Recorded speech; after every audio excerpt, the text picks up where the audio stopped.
Central banks acknowledge that their actions are increasing the probability of recession as they forge ahead with rate hikes in their fight against stubborn inflation.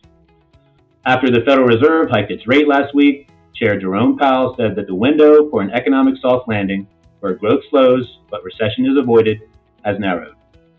Bank of England policymakers, who also increased their rate last week, are expecting a recession. Let's take a closer look.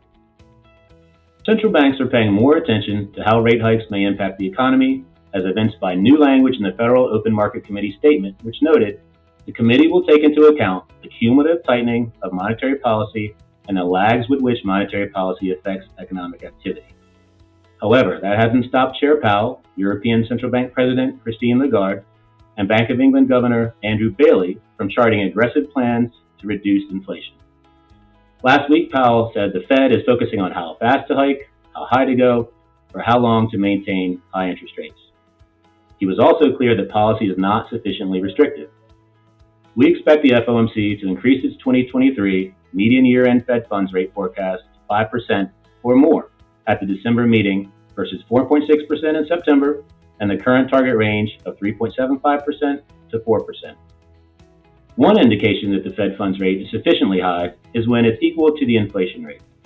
The real Fed funds rate, when taking into account inflation, remains near negative 2%, suggesting the Fed still has a ways to go. The U.S. economy already has slowed as interest rates have risen. The economy shrunk slightly in the second quarter when adjusted for inflation. While the economy grew 2.6% in the third quarter, net exports largely drove the rebound, and growth in consumer demand decelerated 1%.